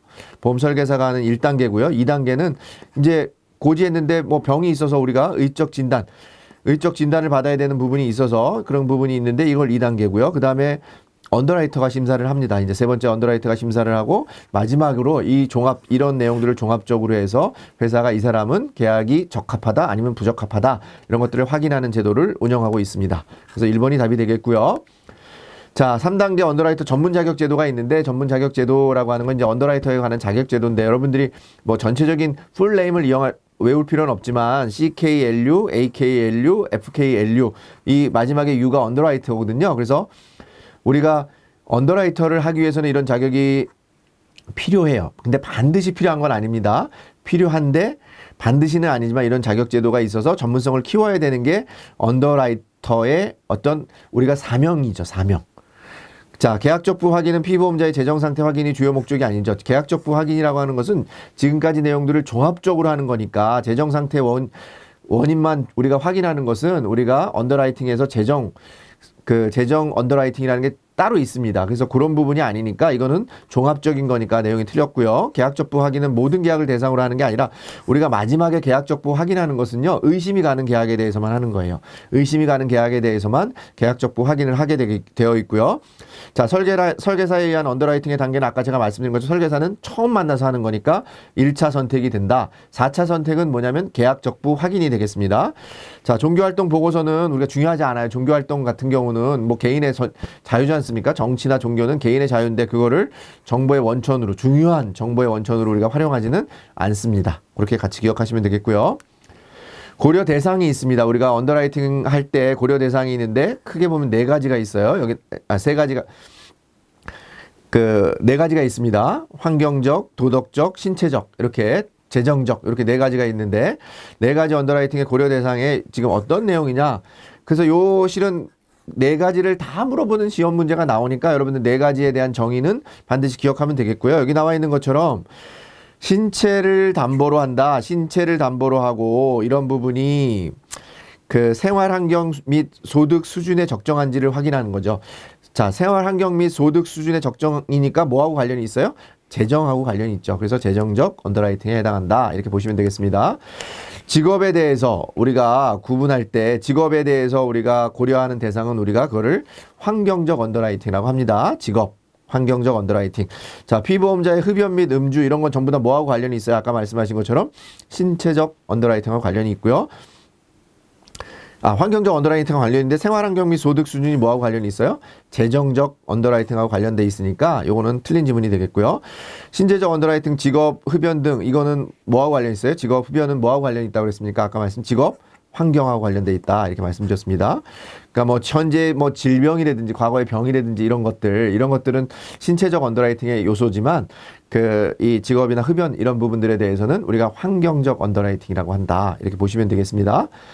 여러분들이 조금 전에 말씀드린 것처럼 4가지 신체적, 환경적, 재정적, 도덕적 언더라이팅에 대해서는 어떤 내용인지 어떤 부분인지 여러분들이 반드시 기억하시면 좋겠습니다. 자, 32번째. 이제 우리가 만약에 보험을 가입할 때 일종의 우리가 이제 조건이 좀 안 맞으면은 우리가 정상인하고 좀 다르게 보험금을 좀 낮춘다든지 아니면 보험료를 좀 더 높여서 우리가 가입을 시킬 수 있다. 그런 부분이 이제 여기 나와 있는 부분이 되겠습니다. 그래서 표준 미달체. 그러니까 우리가 정상적으로 일반적인 사람이 아니고 조금 위험한 어떤 직업이나 이런 것들을 가지고 있거나 아니면 뭐 굉장히 건강한 우량체, 담배도 안 피고 굉장히 건강한 사람들에 대해서는 보험료를 할인해 주는 그런 제도들을 가지고 있죠. 자, 보험계약 인수 방법에 대해서 물어보고 있습니다. 자, 체감성 위험에 대해서 적용하는 거, 감소하는 거니까 뭡니까? 보험금을 감소하는 거니까 보험금 삭감에 대한 정의에 대한 설명입니다. 여러분들 같이 기억하시면 되겠고요. 가장 많이 박스로 물어보고 있는 질문이니까 여러분들 그냥 보험금 삭감, 보험계약 인수 방법이 여러 가지가 있는데 그 중에 하나를 물어보면 이렇게 박스로 나오면 감소하는 체감성 위험이다 그러면 보험금 삭감으로 여러분들이 기억하시면 되겠습니다. 자, 표준 미달체 심사 시 과거 알았던 질병과 관련된 진단비나 입원비 등을 보상해서 재고 계약을 인수하는. 자, 우리가 어떤 부분은 보장하지 않는다. 그걸 우리가 뭐라고 표현하냐면 부담보라고 합니다. 어떤 부분에 대해서 우리가 너 병이 있었는데 그거는 그럼 내가 보장해주지 않고 그거 제외하고 내가 보장해 줄게. 그런 걸 뭐라고 하냐면 부담보에 의한 방법이라고 합니다. 그러니까 보험금을 우리가 보험 계약을 인수하는 방법에서는 부담보 방법이 있는 거고 조금 전에 말씀드린 것처럼 그 보험금을 삭감하고 지급하는 방법을 우리가 보험금 삭감이다 이렇게 얘기를 했고요. 여기서 말씀드린 것처럼 표준 미달체의 계약 인수 형태는 보험료 할증, 우리가 부담보 할인, 부담보가 있고 보험금 할인인데 아까 말씀드린 것처럼 보험료 할증은 있고 보험금을 할인해 주는 제도는 할인이라고 표현 안 하고 뭐라고 한다고요? 보험금 삭감이라고 하는 제도를 통해서 이용하다. 부담보라고 하는 것은 뭐라고요? 일정한 부분, 과거에 병을 앓았던 부분에 대해서는 내가 보장하지 않는다. 그 부분에 대해서도 우리가 있다. 그래서 보험료 할증, 부담보, 보험금 삭감 이렇게 운영하고 있다. 같이 기억하시면 되겠습니다. 자, 33번째 클레임이라고 하는 게 있습니다. 이제 언더라이팅 클레임 이게 이제 영어기 때문에 우리 처음 들어보는 용어가 있을 수 있는데요. 클레임 같은 경우는 우리가 쉽게 얘기해서 그냥 한마디로 얘기하면 보험금을 청구하고 하는 내용을 클레임이라고 하는데 보험금 청구와 관련된 일련의 모든 과정을 다 클레임이라고 한다. 이렇게 보시면 되겠습니다. 그래서 맞는 설명이라고 하는 것은 여기 나와 있는 것처럼 일련의 업무를 말한다. 자, 우리가 클레임 업무하는 사람은요. 기초적인 의학 지식만 있으면 안 되고 우리가 보험금을 지급해야 되는 거니까 상당한 의학 수준이 필요하고요. 아까 말씀드린 것처럼 언더라이팅의 자격은 언더라이터에게 필요한 거지 클레임 업무에게 필요한 자격은 아니다. 그 대신에 전문성이 필요한 것은 맞다. 그렇게 보시면 되겠고요. 계약적 부확인은 클레임의 주요 업무. 계약적 부확인은 누구의 업무라고요? 언더라이터. 클레임 업무 담당자는 보험 계리인 자격, FKLU 자격 이런 것들은 다 언더라이팅에 필요한 거니까 클레임 업무 자격은 필요 없는 거고요. 계약 대출 신청 및 처리는 클레임 주요 업무. 자, 우리가 대출이나 이런 것은 보험회사에 가보시면 대출 업무 담당자가 따로 있습니다. 보험금을 지급해주는 업무와 관련된 것을 클레임이 하는 거고 계약 대출 및 신청 업무는 우리가 클레임 업무하고는 무관하다. 이렇게 보시면 되겠습니다. 자, 34번째 에센셜입니다. 보험회사 영업행위 윤리 준칙에 대한 내용입니다.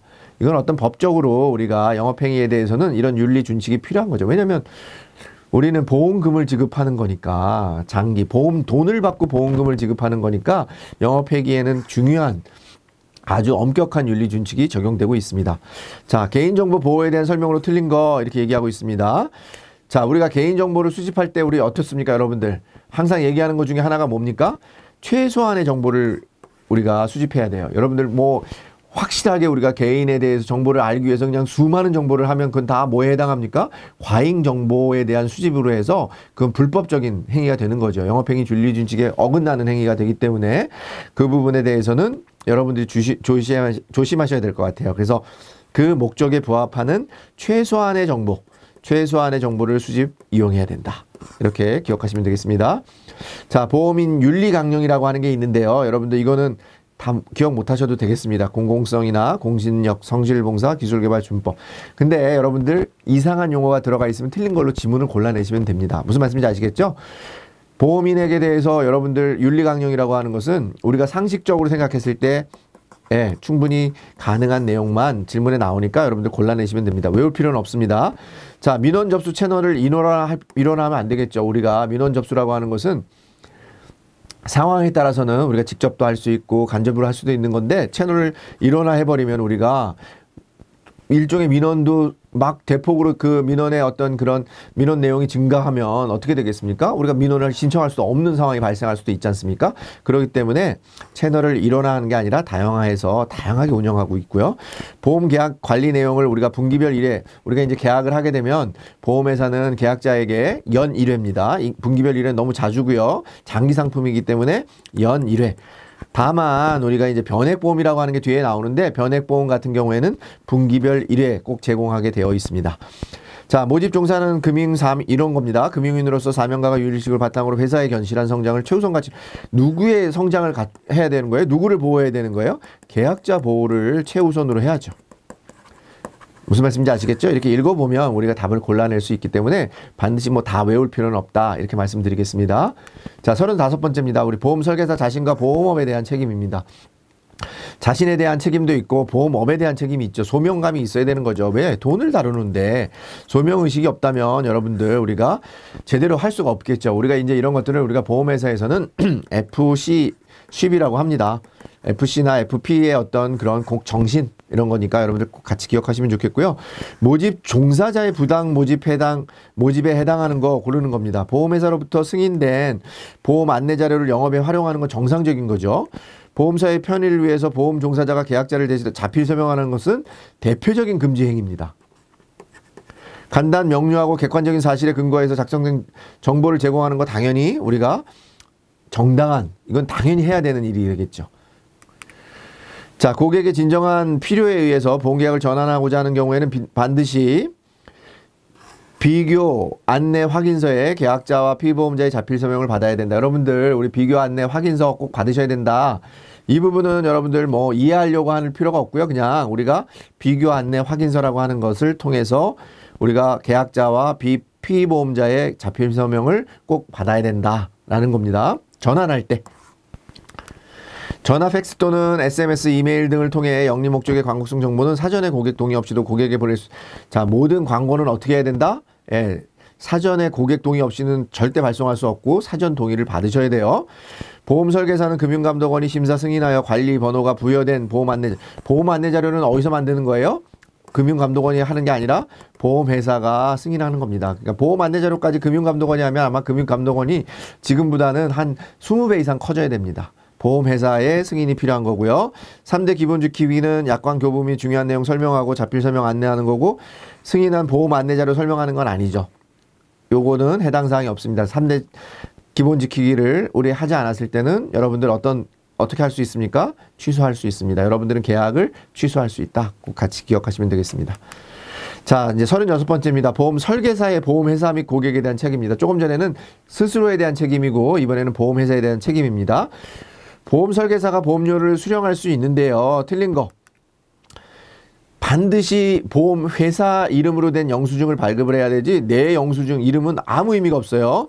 설계사 본인이 서명한 영수증은 아무 의미가 없다고요. 물론 나중에 민원을 하게 되면 뭐 어떤 소지가 민원의 어떤 그런 분쟁이 발생해서 여러분들이 구제를 받을 수도 있겠지만 일단 여러분들은 보험료를 냈다라고 하는 것을 보험 설계사의 영수증은 절대 받으셔는 안 돼요. 수령해서는 안 된다. 그렇게 기억하시면 되겠습니다. 보험 설계사가 고객에게 적합한 상품을 판매한 경우 얻게 되는 효과. 우리가 이제 보험 상품을 잘 팔았어요. 그럼 어떤 효과가 있냐면 여기 나와 있는 것처럼 꼭 정답은 여러 가지가 있겠지만 유지율도 개선이 될 거고 당연히 우리가 보험에 대한 민원도 감소가 될 거고 고객이 신뢰하겠죠. 그래서 여기 좋은 내용. 적합한 상품을 팔았는데 얻게 되는 효과에 좋은 내용이 아닌 부정적인 내용이 나오면 그 답이 틀린 내용이 되겠다. 이거는 우리가 상식적으로도 골라낼 수 있으니까 외울 필요는 없고요. 좋은 내용이면 맞는 답, 그 다음에 부정적인 내용이면 틀린 답 이렇게 고르시면 되겠습니다. 자, 보험 설계사는 고객으로부터 보험료를 수령할 수 당연히 있어요. 근데 보험 회사 이름으로 된 영수증을 발급해야 되고요. 일일수금 형태 일수식으로는 보험료를 수금할 수 없습니다. 위험하기 때문에 그렇습니다. 자, 고객의 현재 연령을 고려하기보다는 소득 수준만 감안하는 게 아니라 보험 상품 판매를 할 때는 당연히 현재 연령을 고려해야 되는 거죠. 그렇기 때문에 틀린 내용이 되겠고요. 다 우리가 개인정보 같은 경우 동의를 받으면 사용할 수 있지만 주민등록 번호는 굉장히 중요하죠. 이 번호는 고객의 동의를 받은 경우에도 우리가 사용을 할 수가 없습니다.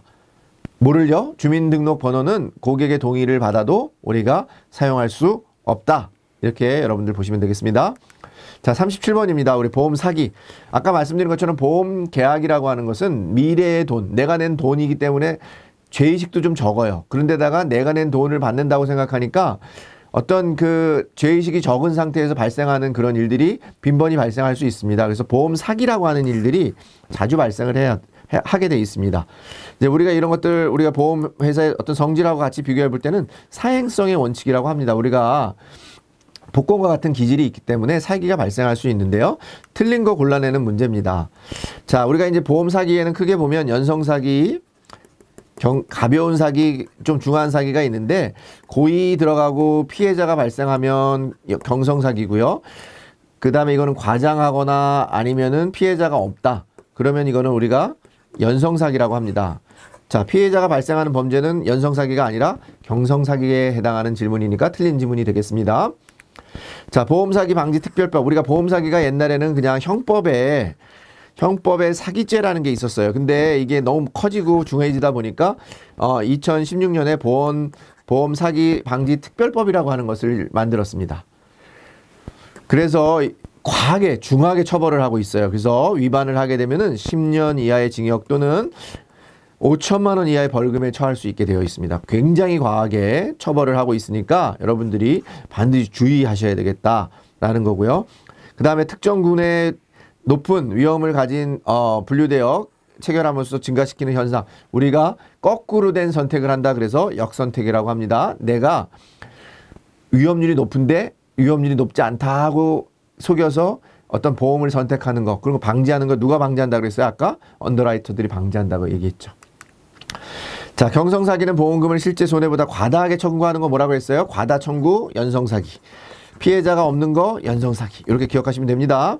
보험사기 방지 특별법에는 10년 이하 과하게 처벌하는데 상습범에 대한 처벌도 당연히 있고요. 상습범에 대한 처벌이 있다. 그렇게 이해하시면 되겠고요. 적합성 진단은 역선택을 방지하는 방법이다. 역선택을 방지하는 방법의 적합성 진단은 역선택을 진단하는 거하고는 무관합니다. 그러니까 해당하지 않고 아까 우리가 언더라이팅 또는 고지 의무 이런 것들이 역선택을 방지하는 가장 좋은 방법으로 지금 사용되고 있는 게 되겠습니다. 38번 문제입니다. 보험 사기라고 하는 거 아까 말씀드린 것처럼 사행 계획성이나 우리가 돌려받고 이런 자기의 어떤 그런 낸 돈을 받는다고 생각을 하니까 이게 좀 굉장히 다양한 특성을 가지고 있는데요. 자, 보험 사기에 대한 설명으로 다른 거 말씀드리는 자, 최근에는 개인의 단독 사기 범죄가 하는 게 아니라 그룹 사기가 조직화되고 있습니다. 문제가 되는 거죠. 그래서 보험사기 방지 특별법까지도 나온 거죠. 자, 우리가 이렇게 틀린 거 고르는 거 개인의 단독 사기 범죄가 증가하고 있다. 아니고 그룹 조직화된 보험 사기가 증가하고 있다. 이렇게 같이 기억하시면 되겠습니다. 자, 보험 사기 계약에 4가지 특징이 있습니다. 우리가 여기 나와 있는 것처럼 고액 또는 다수보험 계약이고 비연고성 자발성 계약이고 부자연스러운 보험 계약이고 보험 사기자들의 개인적 특성이 있어요. 좀 뻥치기도 하고 갑자기 보험료를 많이 낸다든지 이러면 의심을 하는 거죠. 누가 의심한다고요? 처음에는 설계사가 의심하고 그 다음에 우리가 언더라이터가 의심한다. 이렇게 생각하시면 되겠습니다. 보험 사기는 지금 어떻게 된다고요? 지능화, 개인화가 아니라 조직화. 틀린 내용이 되겠고요. 보험 사기가 증가하더라도 공보험료 인상으로 이어지지는 않는다가 아니라 당연히 사기가 증가하면 보험금이 많이 나갈 거고 그러다 보면 공보험료 인상으로도 연결이 돼서 사회적 피해가 발생한다. 선의의 피해자가 발생한다. 이렇게 말씀드렸습니다. 보험 사기로 인한 피해자는 피해자 보험사에 한정되는 게 아니라 국민 모두에게 피해가 돼서 선의의 피해자가 늘어난다. 보험 사기가 증가하는 이유는 보험 종류의 다양성, 보험 종류가 늘어난다 그래서 보험 사기가 늘어나는 건 아니고요.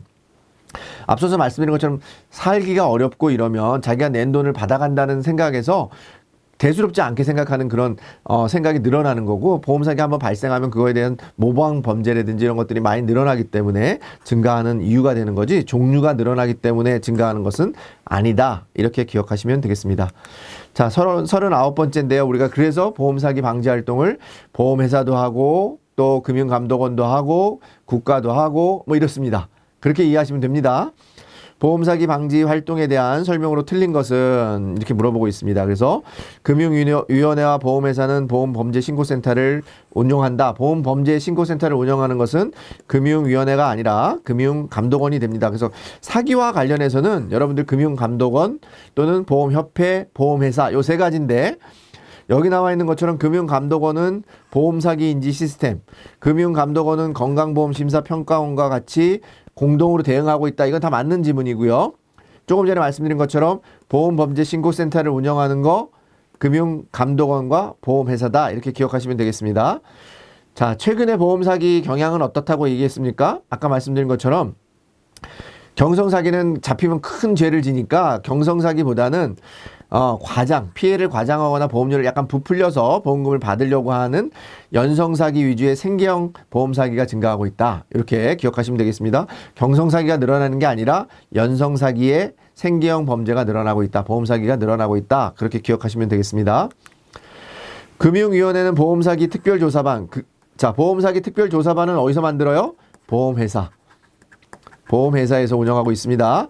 보험관계 업무 종사자의 보험사기 행위를 명시적으로 금지하는 법률적 체계가 마련되어 있지 않은 게 아니라 2008년에 그런 제도들이 이미 마련되어 있습니다. 2003년이네요. 2003년에 이미 마련되어 있기 때문에 입법 조치가 필요한 게 아니라 입법 조치가 이미 되어 있고 우리는 더 강화돼서 조심하고 주의해야 된다. 이렇게 여러분들 이해하시면 되겠고요.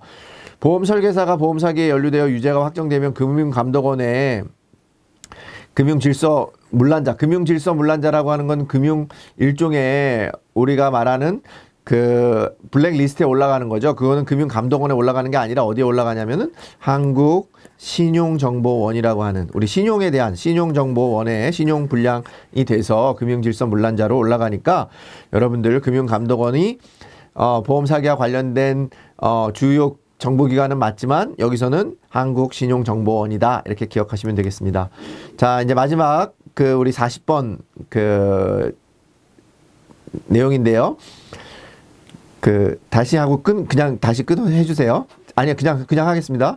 네, 이제 40번 생명 존중과 자살 예방 에센셜입니다. 우리 이제 다음에 자살 예방 프로그램에 대한 설명 중 틀린 것은 고르는 문제입니다. 틀린 것은 고르는 문제인데, 우리가 이제 자살 예방 같은 것도 중요하죠. 왜냐면 아까 말씀드린 것처럼 생명보험에서는 2년이 지나면 자살에 대해서도 사망보험금을 지급하기 때문에 그 자살에 대해서는 예방을 해야 되죠. 우리가 안타까운 거잖아요. 그래서 정부 차원에서도 우리가 예방을 열심히 하고 있는데, 방지 활동을 열심히 하고 있는데, 생명보험회사가 이런 부분에 대해서 굉장히 신경을 많이 쓰고 있습니다. 왜냐하면 보험금하고 직접적으로 연결이 돼 있기 때문에요. 그래서 여기서 나와 있는 것처럼 틀린 것은 우리가 보고 듣고 말하기라고 하는 프로그램이 있는데, 이 프로그램은 우리 생명보험사회공헌위원회에서 하는 게 아니라 한국생명존중희망재단이라고 하는, 작년까지는 우리가 중앙자살예방센터라고 하는 게 있었는데 이제 올해 이름이 바뀌었습니다. 그래서 한국생명존중희망재단에서 우리가 게이트키퍼도 양성하고 자살을 예방해 줄 수 있는 게이트키퍼도 양성하고 보고 듣고 말하기 프로그램도 우리가 운영을 하고 있습니다.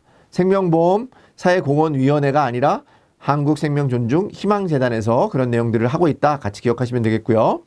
조금 전에 말씀드린 것처럼 게이트키퍼, 한국생명존중희망재단, 이런 것들을 우리가 자살을 예방해 줄 수 있도록 옆에서 도와주는 훈련받은 사람을 뭐라고 하냐면 게이트키퍼. 그러니까 게이트키퍼를 양성하는 거 한국생명존중희망재단, 한국생명존중희망재단에서 자살 예방을 위해서 양성하는 그 프로그램은 게이트키퍼. 다 같이 기억하시면 되겠고요.